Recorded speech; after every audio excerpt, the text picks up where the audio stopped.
Sekarang saatnya Anda ikuti Ruang Gizi bersama Persagi Pati, Persatuan Ahli Gizi Cabang Pati, bekerja sama dengan Radio Pas FM Pati. Selamat mengikuti.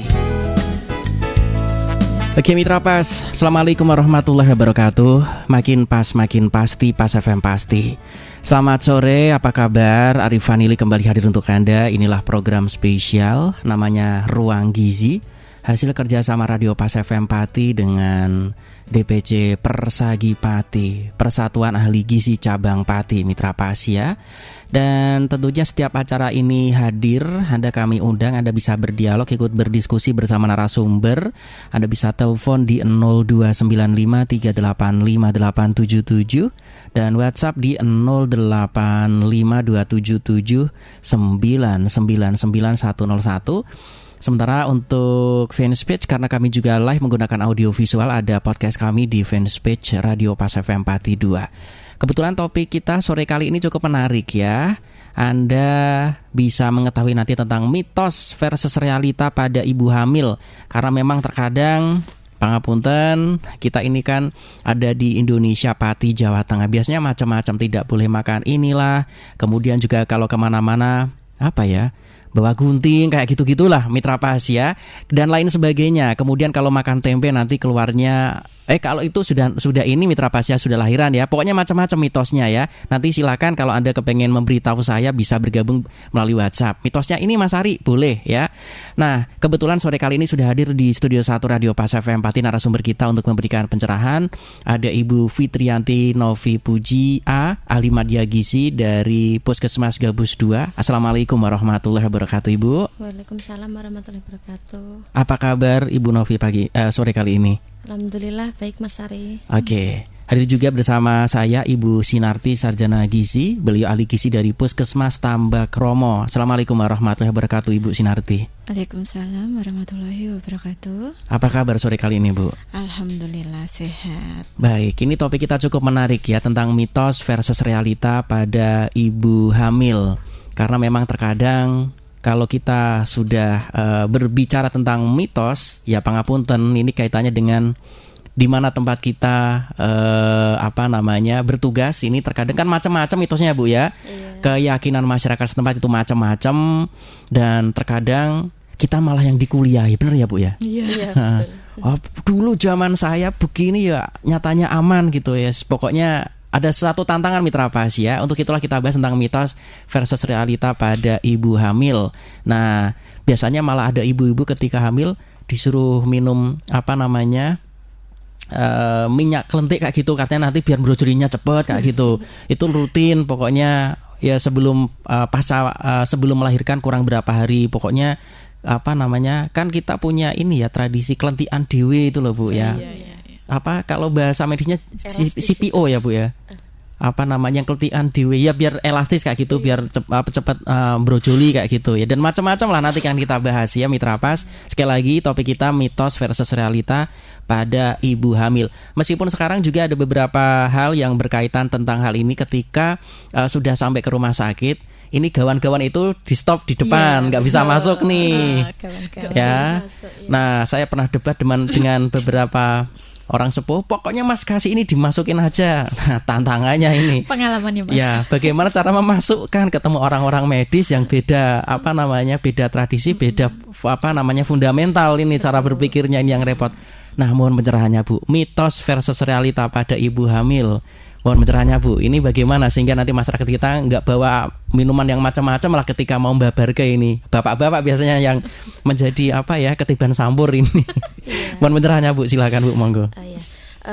Jadi ada banyak mitos seputar kehamilan yang sudah diwariskan secara turun-temurun ya Mas Ari, dan masih banyak dipercaya oleh masyarakat. Nah, namun tidak semua informasi soal kehamilan ini didukung oleh fakta ilmiah. Nah, saat hamil itu bumil disarankan untuk memahami informasi mana yang benar dan hanya mitos belaka. Nah, tujuannya ini agar ibu hamil ini tidak salah kaprah. Nah, apalagi sampai menimbulkan kekhawatiran yang mungkin bisa membahayakan kesehatan bumil dan janin. Seperti itu. Karena kalau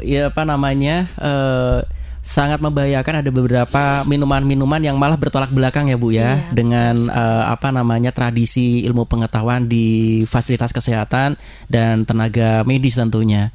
Karena memang ada beberapa, nah biasanya juga ada apa Bu, yang kucing-kucing itu loh, saya lupa namanya ya. Ada bulu ininya, kemudian celupin di air, disuruh minum kayak gitu-gitu. Nah ini kan tentunya bulunya juga sudah ini Bu ya, sudah tidak higienis. Betul. Kemudian itu dipakai bergantian. Iya kan? Ada yang model seperti itu Bu, soalnya istilahnya apa saya lupa. Nah Mitra Pas, kalau Anda ingat silakan bisa WA ya. Ini lucu-lucuan, tapi ini cukup penting Mitra Pas ya. Anda bisa masuk di 02953858777 atau generasi 90 bisa marah-marah. Nyatanya dulu saya diminumi itu Mbah, ketika melahirkan gampang itu ya ada soalnya Bu. Nanti bisa debat nih, rame nih di sini ya. Silakan Anda bisa bergabung di 02953858877 dan WhatsApp di 085277999101. Karena kalau ramuan-ramuan ini dipakai sendiri cukup ini Bu ya, dalam tanda kutip membahayakan untuk ibu hamil, betul ya Bu ya? Betul. Karena kandungannya juga, namanya ibu hamil ini kan rentan. Apa yang diminum harus diketahui. Iya, soalnya kan itu kalau minum-minum kayak jamu atau apalah itu juga bahaya buat air ketuban, bisa keruh kayak gitu loh Mas. Tapi kan kalau zaman dulu kan harus ini loh minum jamu ini, minum jamu ini kayak gitu. Manual udah gak bisa loh Bu, seperti sekarang itu. Nggak bisa, nggak boleh sama tenaga medis sama dokter sudah nggak boleh ya. Oke. Kemudian juga untuk Anda Mitra Pas yang nanti ingin bergabung, Anda bisa telepon ya di 02953858877 dan WhatsApp di 085277999101. Karena apa? Karena jamu-jamuan meskipun juga tradisional, untuk takaran-takarannya ini kan kita semua awam, kurang tahu ya Bu ya.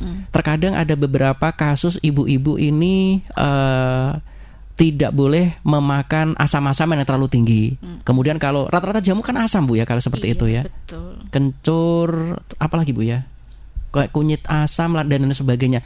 Boleh, tetapi kan dalam batas tertentu. Sebenarnya nggak boleh sekarang. Malah sama sekali nggak boleh. Sampai segitunya Bu ya. Nah sekarang tegas loh Mitra Pas ya, malah tidak boleh sama sekali Bu ya. Iya, nggak boleh. Semua jamu tidak boleh Bu. Tidak boleh. Oke. Karena itu bisa membahayakan, yaitu tadi loh, air ketubannya bisa keruh. Kalau keruh kan nanti efeknya ke janin. Nah, gitu. Oke. Iya.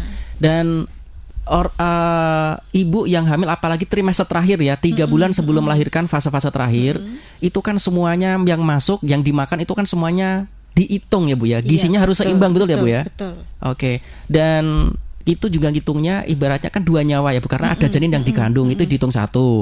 Kemudian si ibunya sendiri. Gamblangnya cara awamnya gitu ya Bu ya. Ada 2 makanan lah. Ada 2 energi double buat ibu sama buat janinnya. Istilahnya nek zaman dulu tuh mangan kanggo wong loro gitu, kalau mbah-mbah dulu. Mangan kok mek sithik gitu. Terus ini ada juga mitos kalau yang di masyarakat itu kayak misal nggak boleh makan durian. Kan nggak boleh makan nanas kayak gitu. Nanti enggak, kalau makan nanas jadi keguguran atau durian bikin keguguran lah, seperti itu nggih. Sebenarnya kalau nanas, durian itu boleh asal nggak berlebihan. Kalau terlalu berlebihan itu nggak baik gitu loh. Ya soalnya kalau kayak nanas itu bisa menyebabkan pendarahan atau abnormal dalam janin kayak gitu. Okay. Nah, kecuali misalkan kalau ibu hamilnya makannya cuma sedikit, nggo tombo kepengin kayak gitu tuh boleh. Pokoknya yang segala macam berlebihan itu nggak bagus buat ibu hamil gitu. Sedikit itu maksudnya secuil atau 1 potong atau boleh gimana, 1 potong. Kalau yang nggak boleh itu berlebihan. Misalkan sampai 7 buah, 5 buah kayak gitu. Wah itu kebangetan itu Bu. Kebangetan. Kan itu bisa, yang nggak bagusnya itu karena banyaknya itu yang akan menjadikan mungkin kayak keguguran, pendarahan lah atau apalah kayak gitu. Oke.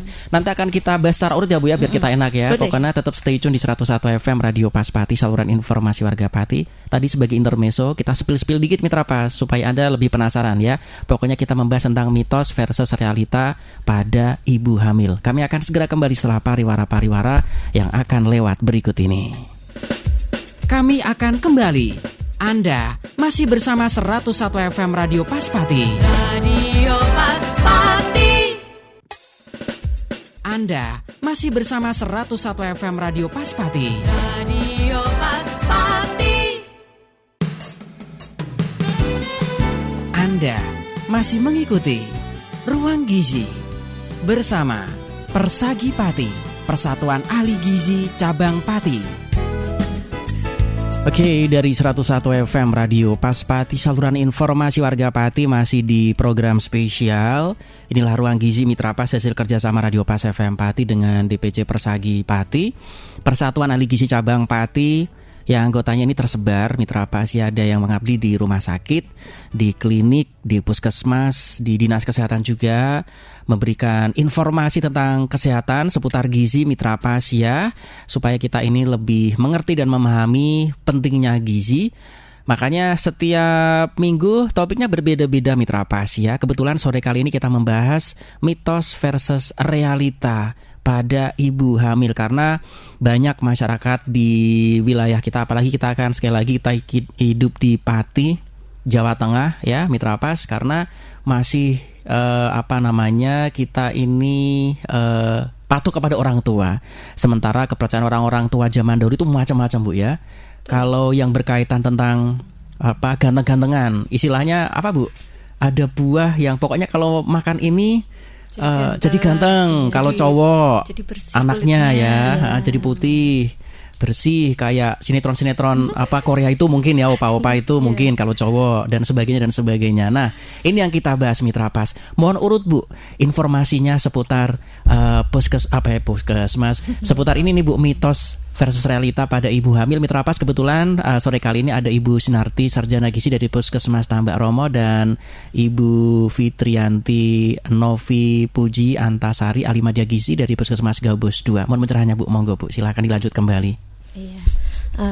Untuk mengetahui mitos yang beredar luas dan fakta dibaliknya, nah, ibu hamil bisa menyimak informasi berikut ini, ya. Nah, yang pertama itu mitos tentang berhubungan intim saat hamil dapat membahayakan janin. Nah, seperti itu. Nah, ini banyak mitos yang beredar soal berhubungan intim saat hamil. Nah, salah satu yang paling populer itu adalah aktivitas ini dapat membahayakan kesehatan janin, menyakiti janin, dan memicu guguran. Nah, mitos kehamilan ini masih sering beredar padahal informasi tersebut tidak benar. Nah, seperti itu. Nah, faktanya itu selama ibu hamil dalam kondisi sehat, kemudian selama kondisi kehamilan tidak ada kelainan, maka ibu hamil tetap diperbolehkan melakukan hubungan intim. Nah, aktivitas ini tidak membahayakan janin di dalam kandungan karena di dalam kandungan ini sudah terlindung oleh kantung dan cairan ketuban, ya, untuk memperkuat bayi, dan kemudian otot rahim yang kuat serta lapisan lendir tebal di mulut rahim. Nah, orgasme juga tidak memicu keguguran karena kontraksi otot pada saat orgasme berbeda dengan kontraksi ketika melahirkan. Sebagian besar penyebab terjadinya keguguran pada kehamilan itu adalah karena janin yang tidak dapat berkembang dengan baik. Jadi hal ini tidak berkaitan dengan aktivitas hubungan intim. Namun ibu hamil yang berisiko mengalami keguguran atau persalinan prematur dan perdarahan dari vagina tanpa sebab yang jelas, nah, itu disarankan berkonsultasi dengan dokter sebelum berhubungan intim, karena mungkin dokter akan menganjurkan untuk tidak melakukannya selama beberapa waktu. Nah, jadi lebih baik konsultasikan terlebih dahulu dengan dokter mengenai hubungan intim yang aman selama kehamilan, terutama bagi ibu hamil dengan riwayat pada saat melahirkan prematur. Nah, seperti itu. Nah, hal ini penting dilakukan mengingat sperma itu mengandung prostaglandin yang dapat merangsang terjadinya kontraksi rahim. Nah, jika kontraksi ini terjadi pada masa kehamilan belum cukup bulan, maka dapat berisiko menyebabkan kelahiran prematur kembali. Nah, seperti itu. Nah, satu hal lagi yang perlu diwaspadai oleh ibu hamil dalam melakukan hubungan intim adalah apabila ada salah satu mempunyai penyakit menular seksual, nah seperti HIV, kemudian chlamydia, kutil, atau herpes. Nah, soalnya kalau ibu hamil terinfeksi penyakit tersebut, kemungkinan bayi juga akan mengalaminya atau bisa tertular. Nah, seperti itu ya. Terus kemudian mitos yang kedua yaitu harus membawa gunting, benda tajam atau senjata. Nah, seperti itu nggih. Kayak mau perang ya, Bu ya? Iya.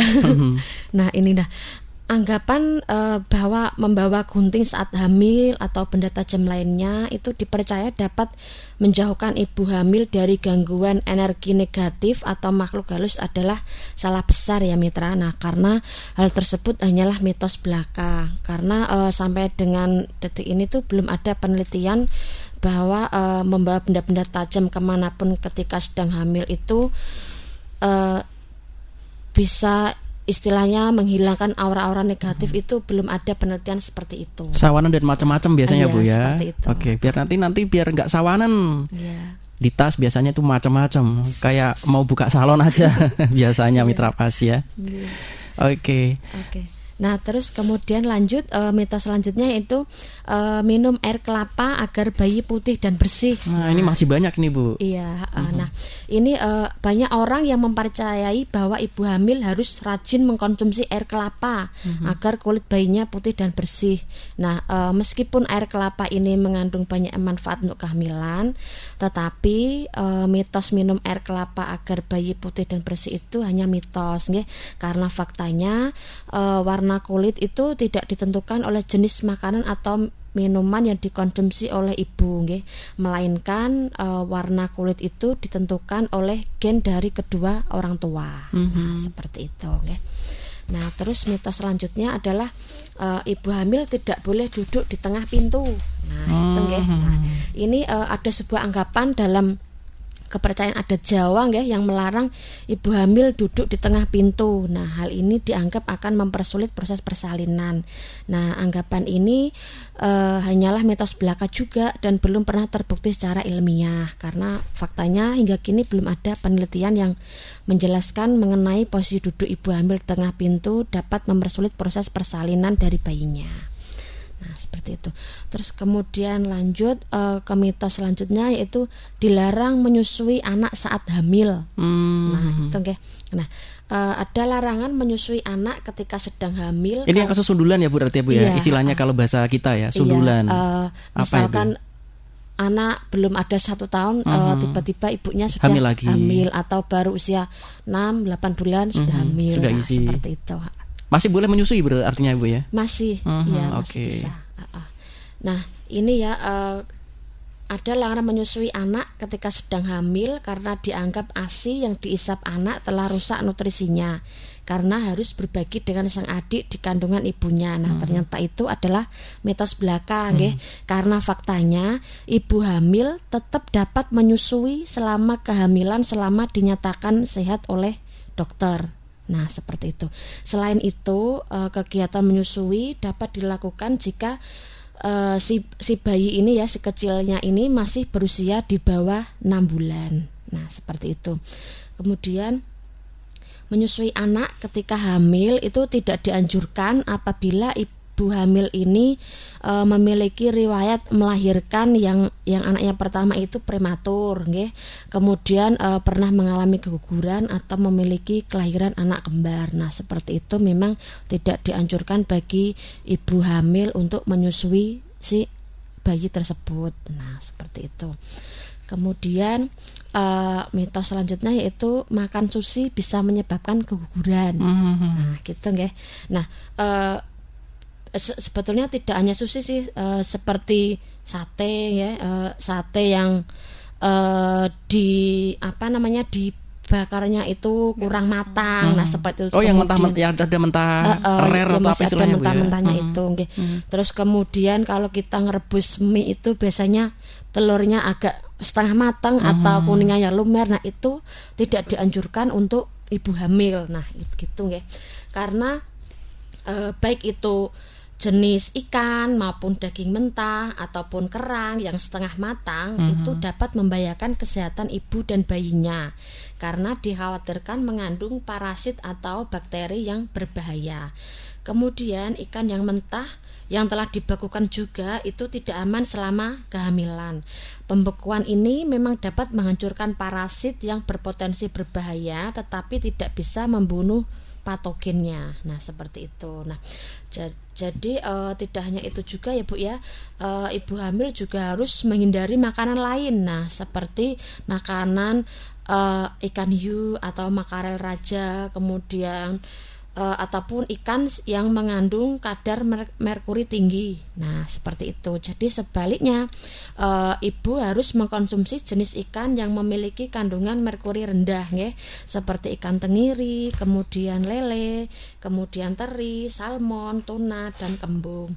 Nah, dan pastikan juga itu makan sushi, makan sate ya, baik itu sate ayam, sate kambing, ya, kemudian telur ayam, ya, itu harus yang benar-benar dimasak dalam keadaan benar-benar matang. Nah, seperti itu. Oke. Anjurannya yang matang pokoknya Ibu ya, bukan yang matang, bukan yang mentah-mentah, karena memang ada beberapa lagi tren soalnya Bu ya, makan susi-susian atau apapun yang kaitannya dengan drakor itu dicari deh Bu pokoknya ya. Kalau nggak drakor pokoknya nggak keren deh zaman sekarang ya. Padahal itu juga ada aturan mainnya, termasuk juga kalau di luar negeri juga sama ya Bu ya. Bagi orang-orang yang hamil ini stop makan yang mentah-mentahan dulu karena mereka sudah paham secara ilmu pengetahuan, mereka mumpuni sudah ya. Tetapi kalau sudah saatnya boleh makan apa yang berbau mentah-mentahan, baru gas lagi mentah-mentahan. Karena kalau sudah doyan itu nyandu katanya Bu. Nyandu karena memang ya keren dan mahal. Itu dia Mitra Pas ya. Kita akan tetap berlanjut Mitra Pas. Itu tadi ada beberapa hal nanti akan dilengkapi. Kalau misalkan belum lengkap, tetap stay tune di 101 FM Radio Pas Pati, saluran informasi warga Pati. Dan jangan pindah channel, kami akan segera kembali setelah pariwara-pariwara yang akan lewat berikut ini. Jangan pindah channel Mitra Pas ya. Kami akan kembali. Anda masih bersama 101 FM Radio Pas Pati. Radio Pas Pati. Halo Mitra Pas, masih stay tune ya. Ada saya Arif Vanili sore kali ini di program spesial Ruang Gizi, hasil kerjasama Radio Pas FM Pati dengan DPC Persagi, Persatuan Ahli Gizi Cabang Pati Mitra Pas. Bersama narasumber kita Ibu Sinarti Sarjana Gizi dari Puskesmas Tambak Romo dan Ibu Fitriyanti Novi Puji Antari, ahli media gizi dari Puskesmas Gabus 2 Mitra Pas. Kita membahas tentang mitos versus realita pada ibu hamil. Nah, tadi sudah disampaikan hubungan pasutri katanya tidak boleh, nyatanya boleh Mitra Pas ya. Tapi ada aturan mainnya ya, tadi sudah disampaikan sangat gamblang Mitra Pas ya. Bahkan kalau misalkan ada beberapa kasus yang misalkan anaknya nggak berujul-berujul, nggak lahir-lahir, itu justru itu dokternya ya. Minta dijenguk kali. Nah itu kode loh Mitra Pas ya. Minta dijenguk artinya disuruh dipersilakan melakukan hubungan pasutri, itu maksudnya Bu ya. Dijenguk gitu Mitra Pas ya. Dan itu bahasa-bahasa yang harus panjenengan pahami ya. Dan kalau kurang jelas silahkan bisa didetailkan lagi pada saat Anda kontrol ke dokter spesialis istri Anda Mitra Pas ya. Nah, mitos-mitos yang lainnya tadi sudah beberapa Mitra Pas, termasuk makan durian ternyata juga masih boleh dan macam-macam lagi. Masih ada mitos yang lain ya Bu yang kepengen disampaikan nih? Oke, boleh. Monggo silakan. Mitos selanjutnya ya, kadang tuh ibu hamil tuh ada yang ini ya, perutnya gatal, terus gitu. Perutnya gatal tuh rambutnya pasti lebat itu di dalam gitu. Nah, padahal itu mitos ya Mas. Faktanya nggak ada penelitian ilmiah antara hubungan perut gatal saat hamil dengan ketebalan rambut. Sebetulnya gatal di perut itu gejala umum yang terjadi selama kehamilan berlangsung. Karena kulit yang meregang saat janin tumbuh besar itu akan membuat kulit terasa gatal gitu. Jadi nggak ada hubungannya dengan rambut lebat bayi. Itu alami ya Bu ya? Iya. Kalau rambut lebat bayi itu tergantung apa yang dikonsumsi ibu dan gen juga gitu ya. Terus mitos selanjutnya tadi sempat bahas buah nanas sama durian ya. Nah, masih boleh ibu itu mengkonsumsi buah nanas dan durian. Misalkan nanas itu mengandung banyak vitamin C yang tinggi sehingga bermanfaat juga buat ibu hamil. Namun konsumsi nanas yang berlebihan itu tidak disarankan karena dapat menyebabkan kadar bromelain dalam tubuh itu meningkat. Nah, kalau kadar bromelain yang tinggi itu dapat memecah protein dan berpotensi menyebabkan keguguran atau pendarahan yang abnormal gitu. Kecuali ibu hamilnya itu makannya cuma sedikit gitu nggih. Kalau ibu hamilnya makan nanasnya itu terlalu berlebihan, itu dapat memicu hal tersebut. Nah, sedangkan kandungan bromelin paling tinggi itu terletak bagian tengah nanas. Kalaupun mau mengkonsumsi nanas itu yang tengah dibuang saja gitu. Oke, yang apa alot ya keras ya Bu ya, keras itu. Oke. Kayak terus, batang itu ya. Betul. Terus tadi ada durian. Durian itu juga masih boleh kok kalau 1 atau 2 biji gitu ya. Karena durian itu memiliki kandungan triptofan dan justru berdampak positif bagi kehamilan gitu nggih. Sekarang duriannya 1 biji tuh tebel-tebel loh Bu, apa namanya dagingnya masih diperbolehkan ya? 1 aja gitu. Karena apa? Itu kalau bahayanya kan ini takutnya itu kalau ibu hamil biasanya itu ada DM gestasional atau tekanan darahnya yang tinggi. Nah, itu durian itu kan gulanya juga tinggi, ya, karbohidratnya tinggi. Nanti bisa nambah tinggi lagi gitu loh. Oke. Soalnya nanti kalau misalkan ibu-ibu hamil posisi mau melahirkan kok ada penyakit apa diabetes atau pabrik gula, wah ini pusing ini Bu pasti Bu ya. Iya. Pusing ini. Karena kadang kan kalau ibu hamil pas normal, pas nggak hamil ya, itu gula darahnya bagus, tensinya bagus, tapi pas dia hamil itu bisa saja dia terjadi DM gestasional, tiba-tiba DM ya, tekanan darahnya tinggi. Nah, kalau ditambahin dengan makanan yang mengandung gula atau karbohidrat tinggi, tambah tinggi lagi gitu loh Mas. Jadi misalkan kok mau makan durian ya 1 biji aja, gue tombok kepengin gitu ya. 1 pongge maksudnya istilahnya Bu ya. 1 biji aja. 1 biji. 1 biji aja lah, enggak usah terlalu kebanyakan. 1 pongge kebanyakan ya, karena ya itu tadi durian sekarang kan gude-gude itu ya Bu ya. Oke. Baik. Terus ada mitos selanjutnya nggih. Tidak boleh membunuh binatang, nanti ndak cacat atau apa gitu ya. Nanti ndak bisa terjadi seperti itu. Nah, sebetulnya itu nggak ada hubungannya gitu ya. Kalau bayi yang terlahir tidak sempurna itu tidak ada sangkut pautnya dengan misal bapaknya mancing ikan nih, ya, nanti ndak bibirnya sumbing atau apalah gitu. Itu padahal bibir sumbing itu nggak ada kaitannya dengan cakro ikan itu ya, pancing ikan. Bibir sumbing itu bisa terjadi karena kekurangan nutrisi pada saat kehamilan, misalkan kayak proteinnya, asam folatnya seperti itu ya. Terus mitos selanjutnya Mas, nah ibu hamil yang pernah sesar tidak bisa melahirkan secara normal Oke, gitu. itu juga ramai Bu soalnya Bu. Iya. Padahal kalaupun kok dokternya bisa kalau sesar ke normal itu karena jarak juga. Jarak kehamilan berikutnya jarak kehamilan sebelumnya dengan berikutnya itu mempengaruhi.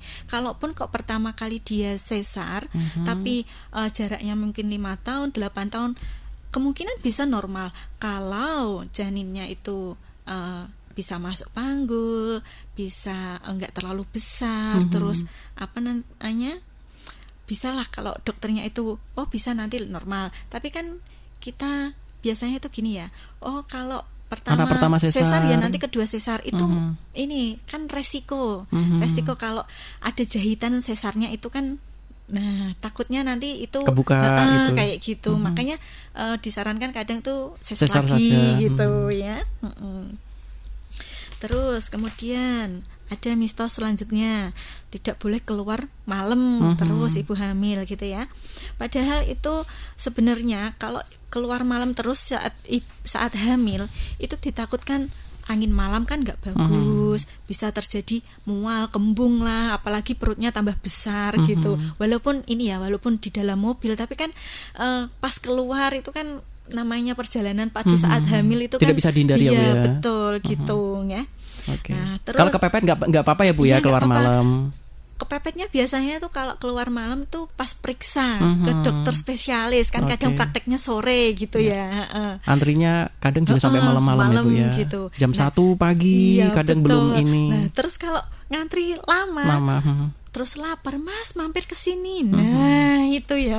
Oke. Nanti kalau takut nggak boleh keluar malam kena angin malam malah nggak makan-makan ini repotnya. Betul gitu ya. Terus ada mitos selanjutnya, tidak boleh makan pedas. Nah, sebenarnya makan pedas boleh. Cuma ini kalau ibunya itu tidak ada asam lambung. Nah, ditakutkan kan dia kan kalau ibu hamil perutnya sudah begah ya, enggak makan pedas aja itu sudah kadang makan sedikit aja sudah penuh gitu, apalagi kalau makan pedas. Boleh sebenarnya, cuma ya itu tadi loh, nggak usah terlalu pedas lah. Terus jangan jarang-jarang aja, nggak usah terlalu sering. Kalaupun pengen sesekali boleh. Terus dalam batas wajar gitu ya.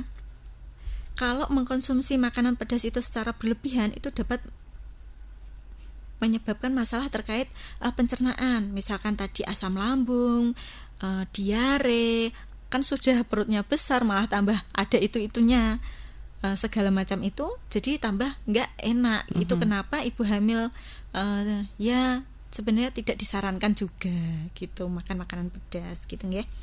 Terus ada mitos lagi nih Mas, ibu hamil ngidam harus diturutin, nanti kalau tidak ngeces apa itu. Nah, Oke. Itu juga sampai sekarang masih banyak yang percaya Bu. Iya masih soalnya. percaya. Padahal itu yang ngidam bukan anaknya tapi ibunya ya.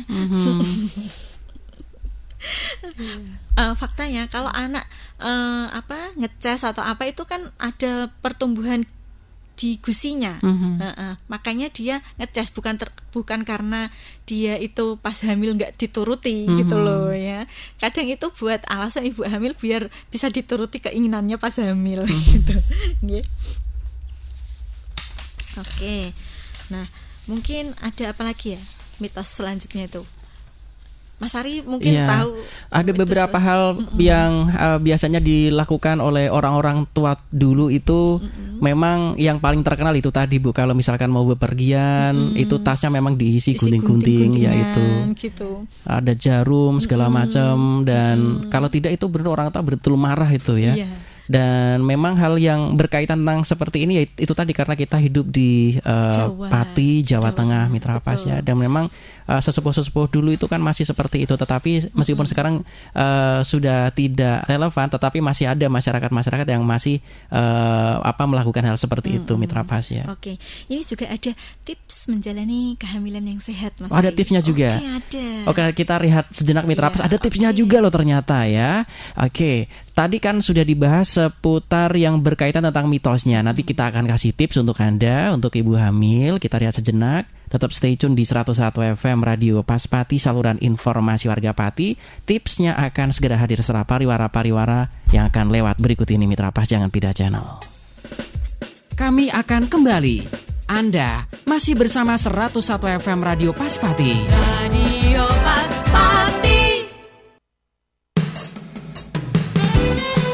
Anda masih mengikuti Ruang Gizi bersama Persagi Pati, Persatuan Ahli Gizi Cabang Pati.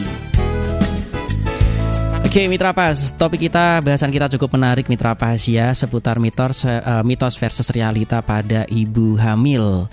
Kerjasama Radio Pas FM Pati dengan Persagi, Persatuan Ahli Gizi Cabang Pati, yang memang anggota ini tersebar Mitra Pas, ada yang mengabdi di rumah sakit, di klinik, di puskesmas, di dinas kesehatan, bahu-membahu memberikan edukasi kepada kita semua. Harapannya masyarakat semakin cerdas, semakin paham, gizinya seimbang semua Mitra Pas ya, karena ada beberapa hal yang masyarakat kita ini belum paham, ternyata ada beberapa yang terlewatkan sehingga eman-eman. Itu dia Mitra Pas ya, karena kita kan hidup di Pati, dekat dengan laut, dekat dengan pegunungan, apapun yang ada di sekitar kita ini banyak manfaatnya. Produk hasil laut, hasil perkebunan yang ada di daerah pegunungan maupun ataupun yang di tengah-tengah Mitra Pas ya. Bersama narasumber kita Ibu Sinarti Sarjana Gizi dari Puskesmas Tambak Romo dan Ibu Fitrianti Novi Puji Antari ahli media gizi dari Puskesmas Gabus 2. Kalau tadi sesi pertama kedua kita berikan mitosnya, sekarang realitanya. Nah, ternyata ada tipsnya Mitra Pas bagi ibu hamil. Nah, jangan-jangan tips ini malah bertentangan ya. Yang tadinya tidak boleh menurut mitos malah sangat dianjurkan dari sudut pandang ahli medis atau ahli gizi. Mohon pencerahannya Bu. Mungkin ini dia yang harus kita tunggu, monggo Bu. Iya. Tips untuk menjalani kehamilan yang sehat ya, itu yang pertama adalah konsumsi makanan bergizi seimbang. Nah, seimbang di sini antara nasi, kemudian lauk pauk, kemudian sayur dan juga buah-buahan. Nah, hati-hati juga untuk ibu hamil yang resiko kek atau sudah kek. Nah, kek itu kekurangan energi kronis. Nah, itu maka si ibu hamil ini harus meningkatkan yang namanya sumber-sumber makanan yang tinggi kalori. Nah, seperti itu. Jadi misalkan kebiasaannya dia makannya sehari 3 kali. Nah, kalau untuk ibu yang berisiko kek dan kek itu dianjurkan 4-5 kali dalam sehari. Nah, seperti itu.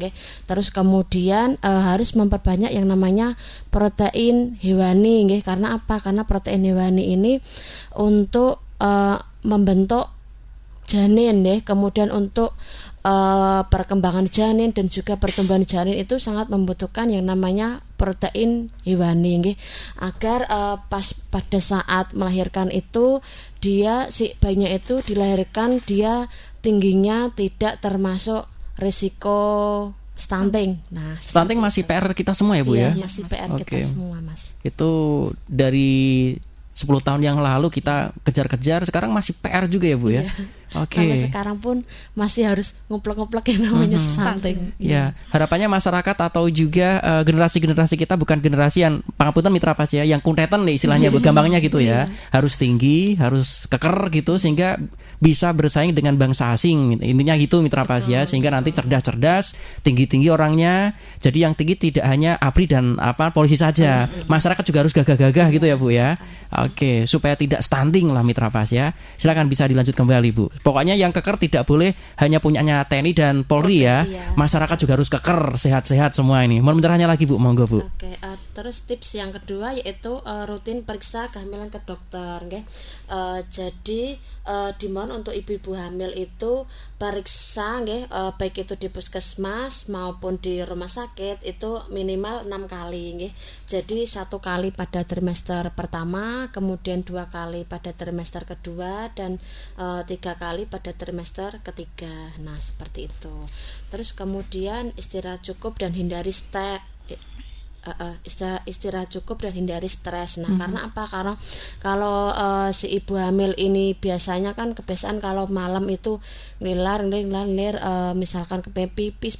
Nah, itu kan si ibu hamil ini kurang tidur ya Mas ya. Karena kurang tidur otomatis nanti menyebabkan namanya lemes, pusing. Nah, seperti itu. Nah, itu malah nanti kalau asupan makannya kurang itu dapat menyebabkan yang namanya anemia pada saat kehamilan juga. Nah, seperti itu. Nah, jadi memang harus ibu hamil ini juga harus rutin mengkonsumsi yang namanya tablet tambah darah, kemudian vitamin-vitamin yang sudah diberikan oleh dokter. Nah, seperti itu. Dan jangan lupa untuk melakukan olahraga ringan seperti pas pada saat bangun tidur kita jalan-jalan pagi. Nah, itu kita supaya terpapar sinar matahari agar mendapatkan vitamin D langsung dari sinar matahari tersebut. Jam berapa Bu enaknya yang, karena itu ada perdebatan, cocoknya katanya nggak pagi tapi jam 9-an atau jam 10 yang rodo panas kentar-kentar itu malah dianjurkan seperti itu Bu. Ini menarik ini yang tentang vitamin matahari ini, vitamin D ya Bu ya. Kalau vitamin D itu dianjurkan untuk jalan-jalan antara jam 6 sampai jam 9. Nah, karena kalau lebih dari jam 9 itu vitamin D-nya udah ya, berkurang gitu. Oke, sangat panas soalnya Mitra Pas ya. Dan memang stres ini kan banyak pemicunya Mitra Pas. Terkadang ada beberapa orang-orang, apalagi ya mohon maaf Mitra Pas ya, mungkin ini gambaran real atau kenyataan ketika si istri nebeng ke rumah mertua. Baru mentang-mentang baru hamil keset gitu, tambah stres dong Bu ya. Nah, itu kan sering. Nah, ini drama-drama seperti ini mungkin ada tips nih Bu, silahkan Bu ya. Pokoknya jangan sampai ibu yang hamil ini stres, karena mereka sebetulnya bukan malas-malesan ya Bu ya, tetapi memang kondisinya beliau-beliau ini yang sedang persiapan untuk kelahiran itu memang ya lemes itu ya Bu ya. Bukan karena malas-malesan kan Bu ya. Bukan. Jadi untuk mertua-mertua mohon pengertiannya kan gitu ya Bu ya poinnya ya. Oke, nanti digunjingin sama tetangga, muantuku itu loh, kan gitu terus rame lah, malah tambah stres. Padahal saran dari dokter atau ahli medis juga dilarang jangan sampai untuk stres dan lain sebagainya. Kemudian yang paling banyak kasusnya juga ini nih Bu, anemi. Nah itu, nah ketika di lab rata-rata ketahuan, anemi kurang darah. Padahal sejak SMP kalau tidak salah Bu ya, SMP, SMA sudah dikasih penambah ini. sudah diberikan ini tablet tambah darah. Jadi dari puskesmas itu setiap 1 tahun 2 kali kita memberikan tablet tambah darah ke siswi, baik itu MTS maupun SMP, kemudian SMA ataupun SMK sederajat. Nah, seperti itu kita memberikan. Karena rata-rata memang ketika di labs ketahuan anemi, apalagi generasi 90-an Ibu, rata-rata 80-90, karena dulu kan belum ada program seperti itu ya. Sementara untuk nyager ke makanan bergizi kok kayak kurang ya Bu ya. Gak tahu kenapa yang tablet penambah darah ini. Padahal kita kan hidup di Pati, harusnya kan cukup ya Bu ya, karena dekat dengan laut, produk-produk kelautan juga insya Allah terjangkau lah, harganya murah. Kemudian dekat dengan buah-buahan, karena kita di daerah pegunungan juga pisang segala macam banyak. Apakah masyarakat kita ini tidak gemar makan buah atau gimana ya Bu ya? Ini yang perlu dilihat ini. Padahal murah harusnya ya Bu ya, buah-buahan. Iya betul. Jadi selain tablet tambah darah itu yang bisa meningkatkan Fe atau zat besi di dalam tubuh itu terdapat di sayur-sayuran yang berwarna hijau. Nah, jadi misalkan ada ibu yang anemia, nah itu maka pas pada saat sudah ketahuan dia anemi, nah itu akan dianjurkan untuk minum tablet tambah darahnya itu 2 kali.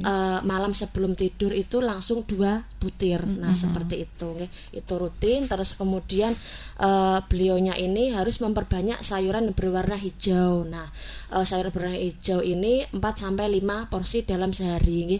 Selain sayuran hijau itu ada juga buah-buahan yang berwarna merah. Ada yang paling cepat itu adalah jambu biji merah. Nah, itu jambu kluthuk itu ya, jambu biji merah itu bagus ya Bu ternyata itu ya. Bagus, itu cepat. Kemudian dari sumber-sumber protein hewani. Nah, sumber-sumber protein hewani ini yang paling menonjol di hati. Nah, baik itu hati ayam ataupun hati sapi atau kambing. Nah, seperti itu dapat cepat untuk meningkatkan ini zat besi dalam tubuh.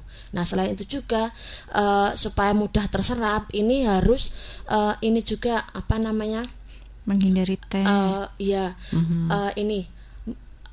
Mengkonsumsi yang namanya vitamin C dan vitamin D juga. Nah, karena zat besi dapat terserap optimal itu harus ada suplai dari yang namanya vitamin C dan vitamin D. Nah, vitamin D kan biasanya kalau ibu hamil dikasih kalsium laktat ya, itu dikasih vitamin itu. Terus kemudian kalau yang vitamin C bisa dapat dari tomat ataupun buah jeruk. Nah, seperti itu Mas. Oke. Ini kebiasaan masyarakat kita juga ada sebetulnya niatan baik ya Bu ya. Ketika sarapan sudah dicepai minumannya teh anget seperti itu. Betul. Padahal ini teh ketika diminum dengan sarapan ini kurang bagus untuk penyerapan zat besi itu tadi ya Bu ya, kurang optimal ya. Nah, ini masyarakat kita juga nggak seru kalau nggak ngeteh. Bahkan iklannya pun gitu Bu, habis makan apapun minumnya kan itu kan, yang ada botolnya itu. Padahal itu kurang bagus ya.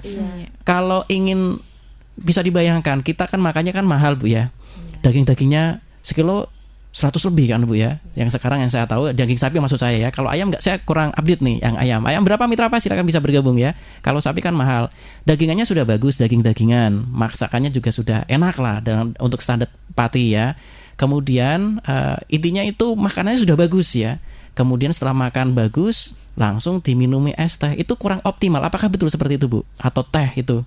Iya betul, karena kandungan di dalam teh itu adalah tanin ya Mas ya. Kemudian kopi. Nah, selain teh itu juga kopi itu mengandung kafein. Teh, kopi, kemudian coklat. Nah, ketiga makanan ini memang tidak dianjurkan bagi ibu hamil, apalagi yang dia memang pas dicek lab itu dia terkena anemia. Nah, itu memang harus benar-benar di stop karena itu semua dapat menghambat penyerapan zat besi di dalam tubuh. Oke. Nanti percuma ya beli makanannya mahal-mahal, malah diminumi teh ya, kurang optimal, larut lah atau apa bahasanya. Kalau larut kurang tepat ya Bu ya. Ya pokoknya kurang optimal, kurang bagus. Kepengennya untuk tambah zat besinya, tapi tidak bisa optimal karena terhalang zat-zat yang ada di teh itu tadi ya. Karena kalau misalkan minum jedanya 1 jaman ya, atau lebih Bu. biasanya kita anjurkan 3-4 jam, Mas. Malahan 3-4 jam ya. 3-4 jam. Bahkan kalau untuk ibu hamil, kalau perlu jangan sampai ngeteh dulu lah. Iya, gitu. jangan sampai ngeteh. Kecuali kalau memang dia dari trimester pertama sampai akhir dia normal, lah itu cukup 1 minggu sekali aja. Oke. Kadang itu juga kalau HB yang pertama itu bagus, terus ibunya leyeh-leyeh, menghelehkan, HB-ku sudah bagus, ternyata pas mau melahirkan HB-nya bisa turun. Bisa gitu. Seperti itu ya Bu ya? Bisa. Ya mungkin tersangkanya gara-gara teh itu tadi. Mungkin saja. Nah, oke, bagi ibu mertua yang solihah, ibu mertua solihah ya, maaf ya. Ya, kita tahu maksudnya baik, tapi kalau bisa menantunya jangan dibikinin teh sama kopi selama mau melahirkan, selama hamil ya. Sementara stop dulu lah untuk kebaikan bersama ya. Oke, Bu, kita sudah di ujung acara nih. Mungkin ada beberapa poin penting yang ingin panjenengan sampaikan untuk Mitra Pas sore kali ini. Monggo, Bu. Oke. Kesimpulan rangkaian acara pada kegiatan hari ini, yang pertama ya Mas Ari, ibu hamil harus memahami informasi mana yang benar dan hanya mitos, agar ibu hamil tidak salah kaprah, apalagi sampai menimbulkan kekhawatiran yang mungkin bisa menyebabkan kesehatan ibu hamil dan janin. Yang kedua, apabila ibu hamil mempunyai riwayat risiko, maka sebaiknya dikonsultasikan dulu ke dokter sebelum melakukan kegiatan yang berdampak pada ibu hamil maupun janin. Kemudian yang ketiga, makanlah beraneka ragam makanan yang dimasak sampai matang agar tidak menyebabkan komplikasi lain yang akan membahayakan kesehatan ibu hamil dan janinnya. Kemudian segala jenis makanan itu akan berdampak buruk kepada kehamilan apabila dikonsumsi secara berlebihan, seperti itu. Oke, tetap harus memperhatikan gizi yang seimbang. Oke. Gitu Mas Ari. Gizi seimbang cukup penting karena memang masyarakat kita juga masih kalau misalkan makan sayurannya masih sauprit ya. Ngulup sedikit dibuagi orang sekeluarga. Kalau dulu kan gitu, yang penting sudah ada rasanya asin-asin dikit seperti itu. Tapi sekarang harus kalau mau makan kulup-kulupan ya yang rodo banyak gitulah. Betul. Oke, jangan sampai diirit Mitra Pas ya, karena ini penting ya. Dan kalau misalkan kulup-kulupan ini kan murah meriah ya Bu, kita hidup di Pati. Bu, matur suwun sudah rawuh di studio 1 Radio Pas FM Pati. Oke, ada Ibu Sinarti Sarjana Gizi. Beliau ini sehari-harinya mengabdi Mitra Pas di Puskesmas Tambak Romo, dan Ibu Fitriyanti Novi Puji Antari, ahli media gizi. Ini beliau di Puskesmas Gabus 2. Pokoknya ketemu macam-macam orang di sana Bu ya. Betul sekali. Oke, matur suwun Bu, sudah rawuh. Kalau kundur hati-hati. Assalamualaikum warahmatullahi wabarakatuh. Waalaikumsalam warahmatullahi wabarakatuh. Baik Mitra Pas, nantikan kembali episode berikutnya. Juga akan ada topik lainnya yang akan kita bahas Mitra Pas. Saya Rifanili mohon pamit. Matur suwun, informasi Pas FM pasti. Wassalamualaikum warahmatullahi wabarakatuh. Mitra Pas FM, baru saja Anda ikuti Ruang Gizi bersama Persagi Pati, Persatuan Ahli Gizi Cabang Pati. Simak kembali hanya dari 101 FM Radio Pas Pati, saluran informasi warga Pati.